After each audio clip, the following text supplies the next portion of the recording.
Ralph W. Sevinor, and I am with the Alarm Museum, and I'd like to introduce my cohort in this, John Sargent.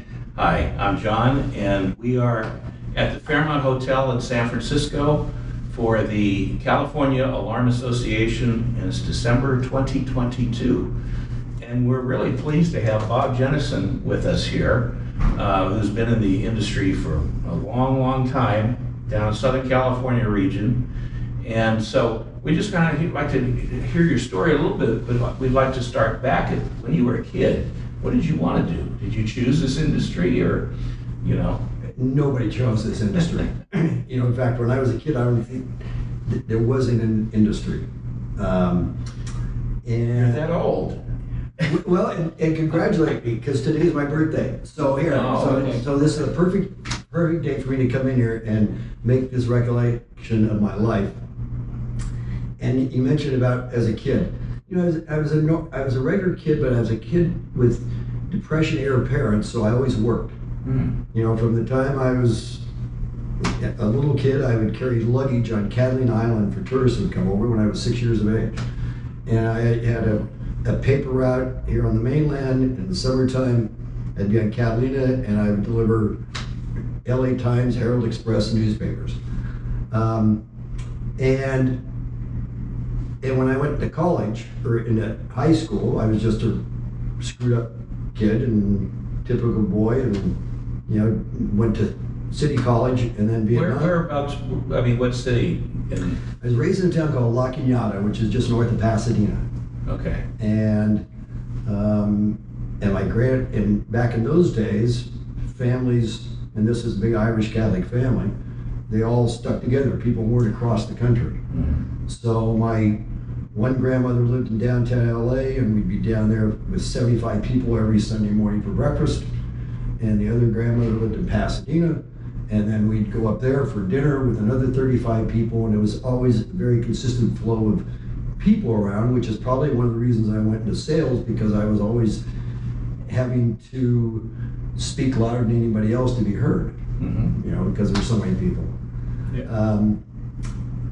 And then as time went on, go through high school, Loyola High School downtown, good, Jesuit school, gives you good education. And but I was a C student, went to Pasadena City College. Vietnam came about, and that was a turning point in my life, because I was getting ready to get drafted, and I didn't want to go into the Army. So I looked at all the different services. The Marine Corps, that was a whole different breed of cat. The Army, I wasn't going to go in a ditch. Air Force, I always said that was the racket, but that was 4 years active duty.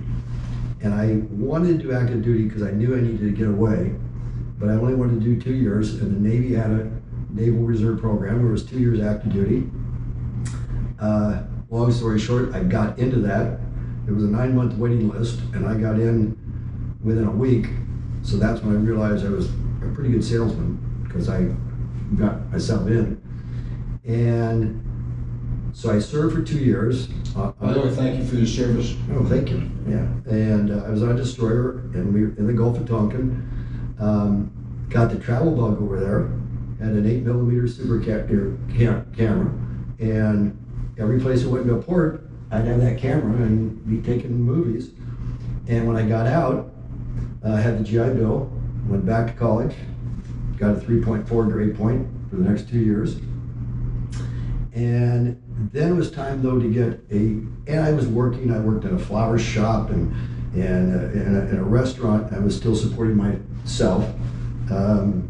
Worked on the docks for a stevedore company, and I'm just recollecting all these things I hadn't even thought about for years. Yeah. But then it was time to get a real job, and I was dating a girl in Brentwood, California, which is a very upscale neighborhood. And I saw these signs going in the yard, these Westinghouse signs. Oh, yeah. And I think Westinghouse was probably the first company, Tom Kenworthy was the gentleman that owned it, that was doing residential security systems. About what time? And this was probably 1976. And I looked at it and I thought, this could be a good industry, because these people, I wasn't thinking of it from the personal security, I was thinking from the burglary side. I said, these are all these rich people and they all have second homes, so these houses are empty and they want to protect them. So I saw an ad on TV. There was an old actress, Yvonne DiCarlo. The Munsters or something? Yeah, something That's like the one, yeah. And she was advertising these wireless security systems Is that right? made by Linear. And so I called and to see if I could go to work for this company and started selling smoke detectors. What was the name of it? Do you remember? Yeah, it was called Sentry 21 Alarms. And this was in 1966 or 67. And not 67, 76 and 77. And had the Linear, and then American Home Security came into the business, and they were selling these same type of wireless, first generation. The big problem we had with the wireless systems, and John probably remembers this, is that the technology wasn't that great yet. So every time a police helicopter would go by, garage doors would go, and the alarms would go off, and but it was all, I'd sit home at night with the Demco 39 transmitters and put double back tape on the back of things and go in the next day and plop everything up on the wall, and that was it. And so that company went out of business. Were those monitored then someplace, or? No, they were strictly audible alarms. Okay. And I met a gentleman by the name of John Horn. And John Horn had a security company in Pasadena called Vanguard Security. And so John hired me as a installer. And John had these very high income level customers. And one of the first systems we did was down here in Palm Springs for Gene Autry. And Gene Autry on his hotel was building a residence for he and his wife. So we put the security system in there, and that had a Demco 612 dialer on it. Oh, sure. Hello, this is an emergency call. There's been alarm activation at such and such, such and such. And of course, we all remember they would also, in those days, maybe misdial, and we'd have people at dry cleaners saying, "Why is your alarm calling me instead of the police?" This type of thing. But John was an entrepreneur. He went to work for American Home Security. I think the gentleman's name was Bill Larrabee. He's still around. He's still around. He's still alive. And so John took his company though and formed it with two other companies. One was called ComShield, which was owned by Joe Friend. If you remember, who was the first executive director of not of Western CIA. Western was already existing at the time. Right. And then Fred Dunner, who had a company called Bulldog, and we formed a company called VCB. Very complicated business. Is that right? Yep. And I was a salesman. Okay. And that was going along swimmingly. And then a gentleman by the name of Tony Smith. Oh, yeah. Tony came in and became a partner in the company, and I thought, well, this is time for me to leave. And that's when I realized that individuals didn't buy the systems because of the companies, they bought it because of the salesperson. So I had a couple hundred customers that I contacted, and they said, "Bob, if you're gonna form your own company, we'll go with you." And so I went in, and I said, "I'm leaving because I'm gonna start my own," and they said, "We'll make you a full partner," and I said, "Fine." So that's how I became an owner. And then that company, Joe Friend left and became the executive director at CA, but it was Western, but it wasn't. It was Western originally, and then we went through the transition to California Alarm Association. And so we plugged along on that, and then at that time was when the false alarm problems were becoming very heavy. About what year was this? It was like the early 80s. Okay. Because they had the Western Burglar and Fire Alarm Association, but there weren't any local associations. And that's when all the cities wanted you to have an alarm license for each Well, city. now, didn't they have LABFAA was there? Not yet. Not yet? No.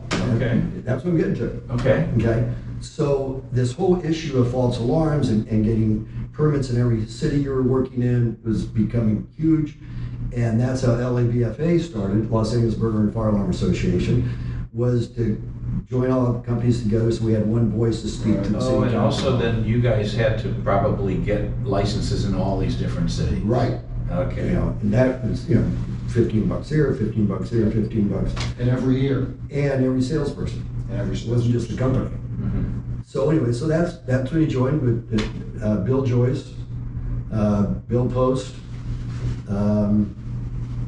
These were the couple of guys I remember that were the big instigators of it. Wound up being very successful, being the largest local chapter in California. And we established these relationships with police and fire departments that we didn't have before, and city council. Then as that, and that's when I became active. And Joe Friend, God bless him, he's passed away. When I was working with him, he wanted me to go to these Western Burglar and Fire Alarm meetings because he said, this is how you learn what's going on in the industry. And Smart man. well, and because one of the problems everybody had down here is that this is my competitor. This is my competitor. I don't want to talk to him. But if I was in Southern California and I was going to a meeting in San Francisco, now I met John Sargent, who was not my competitor, Right. but somebody that we could brainstorm You over were different open. ideas. And that's when I found out the big benefit for me with the association was meeting these other people that I could get ideas from and would help my business, which I still firmly believe is true. Absolutely. So from that point, the business has progressed. Tony Smith, our partner, started getting involved in acquisitions, and so it got to be where he wanted to do that, and Fred and I wanted to stay in this industry. So about the time we were 50 years of age, we'd gotten an access job with the County of San Bernardino, and we were just a small company, and it was a big job for us, and we didn't have money to buy the equipment.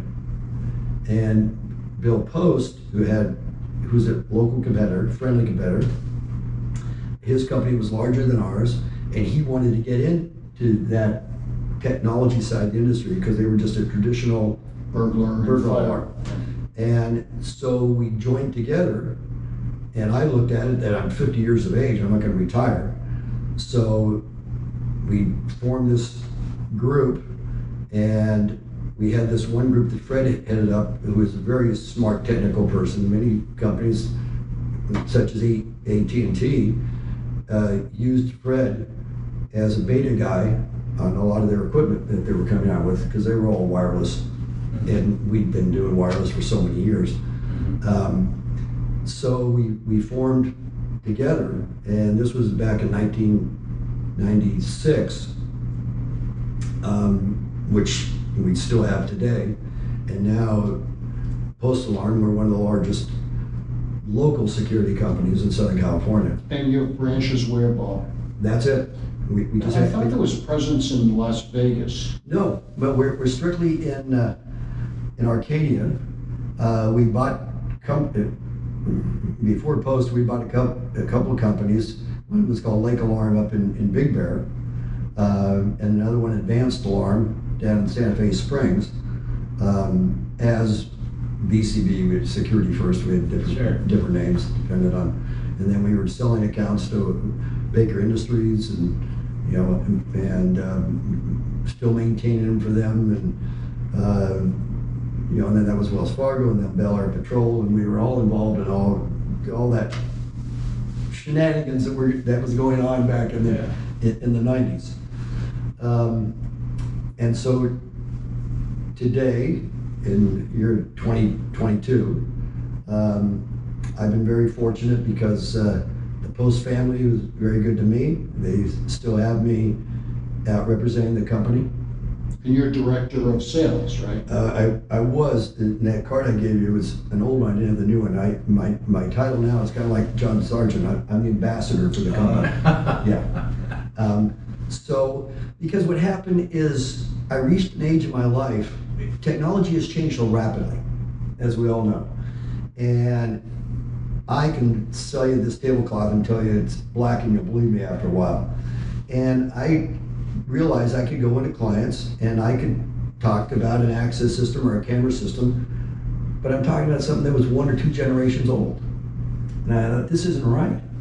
And we all can learn the things. And the example I always used was when VCRs came out, my father calling me and saying, Bob, this thing is blinking 12, I gotta get this. So I would drive, they lived about 45 minutes away, drive down there, in 20 minutes I had it all programmed. You could watch Columbo and Rockford Files and all these things. And now I look at stuff and say, you know, I can learn this, but I don't want to anymore. Right. And now I have somebody else do it. Yeah. And this isn't right for my clients. And so I decided, you know, I shouldn't be doing this. And Rob Post, who's the president of the company now, said, Bob, you know, you can't retire. You know everybody. And so they asked me to, that's what I do. So I come to these meetings and let everybody know the Post is still around. Yeah. And and in the community, the same thing. And I, you know, take care of clients that, you know, have problems that, you know, other people can't handle. Yeah. And I pacify them. So I met you at the Los Angeles Burglar and Fire Alarm Association, and I was president of Golden Gate Alarm Association, and Bill Soreski was their vice president. And this was when we were going to unify California. Yeah. So we came down, and we had several other regional alarm associations. And I remember we came down to see what you guys were about and found, yeah, you're just like us, except you guys were designed to you know, work with law enforcement. And in fact, we were shocked that you were having your meetings at the Los Angeles Police Academy, and where they have a bar, and we could all drink with the police and have a good time. And this is before you had to worry about DUIs. Yeah, but the I mean, there was a relationship there because, you know, of trying to resolve issues with law enforcement. And of course, Los Angeles PD, how big it is, you know, they had horrendous false alarm problems. And so I know that, I remember meeting you there, but that you were always, you know, concerned about those kind of situations that affected the whole industry, not just your company. Right. And then, you know, of course, I know you were very involved with the scholarship program and other things like that. So while you've done your, you know, your job, you also have always reached out and been involved with these other things for the industry too. Yeah, I've always felt it was very important when we had the breakup of the LABFA, because the membership, we had voted and a lot of them didn't want to join in with CAA for whatever reasons. That's when we formed GLASA, and I was the first president of GLASA. And our whole idea was just to keep these relationships going. Right. And that's how we got Bob Michael involved. Bob Michael would come to our meetings, and I've never forgotten this. He said, these are professional meetings. He said, this isn't what I'm used to seeing in our industry. Because, not to toot my horn, but, you know, I had people like Sheriff Sherman Block when he was the sheriff of LA, had Bernie Parks, who was the chief of police of LA, had Gil Garcetti right after the OJ trial. These are some of the speakers that I got in.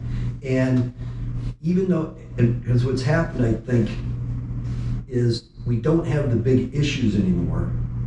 So there's been a lot of lack of motivation from the dealer side to get involved.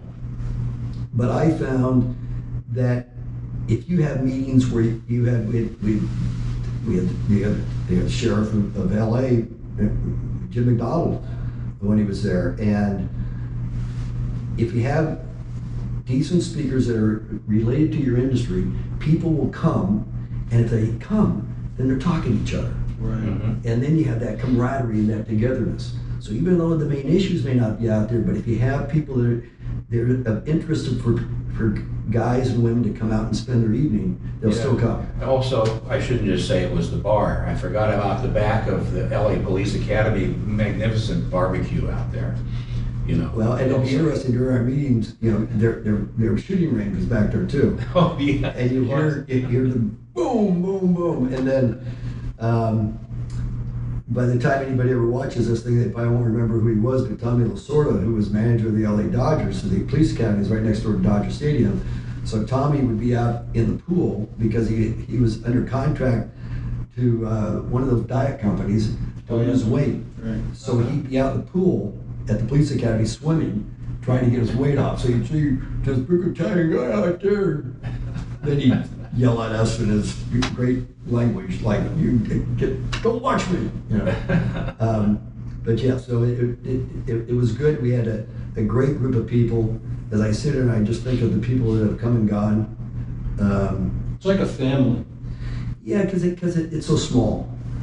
You know, there was people like, you know, Sharon Elder, who is not involved anymore, but Sharon Elder was the chief surgeon to get these police departments to listen to us about the false alarm problems in Southern California. And she was working in Irvine, but she never looked at it as the company that she was with.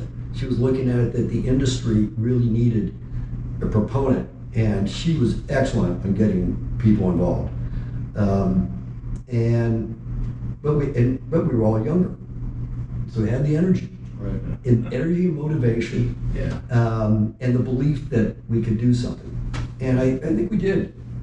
Yeah. Yeah. So Bob, we're about the end of time here for this, but I just wanted to ask. The last guy, you give him an hour and a half, me gave him 14 seconds. Okay. Hey, I'm Irish. No, I can talk forever. Oh, well, No, listen, no. is there anything else that you'd like to just mention or say? I feel very honored that you had me come here and give you a couple of tidbits, and maybe people will remember some of the leaders that were here in our industry that are no longer around. Paul Worsley. Oh, yeah. I think back to the Western days, and I think of all these old guys that were sitting there, because I was in my 30s, and those old guys were our age, and you know. And they spent time with you, I'm sure. They did. They were mentors. They did. George, in fact, I'd be remiss if I didn't mention about George Weinstock. George Weinstock he didn't realize it, but he was a mentor for me, and he would tell me different things and direct me. And he had his big company, American Home Security. It was before he sold to Protection One. And we sat down at a club in LA one day, and he was just talking to me what it was like to run a company and the things I needed to know, because I was looking to sell mine at the time. And he said, these are the things to know. And we're sitting there, and George, his eyes got like this, and I'm looking at him. I said, what's funny? He said, the president just walked in. And Ronald Reagan walked in behind us with 2 aides, and he was no longer in office, but his office building was in Century City, right above this club we were having lunch. Mm-hmm. And I said, oh yeah, he's there all the time. At first time I'd ever seen him, you know, but I had to act like, oh yeah, this is cool, no big deal, no big deal. Yeah. And when I got the Weinstock Award, I think I got up there and mentioned that incident, because I've never forgotten it, and George always, you know, said, yep, it's true. Yeah. Yeah. Yeah. I do have one question. So you're definitely a consummate sales professional. If you were to tell someone guidance on sales, what would be the top 3 items you would tell them to be a real professional in our industry? Straightforward. And straightforward is a big word, but it's like, you got to be honest.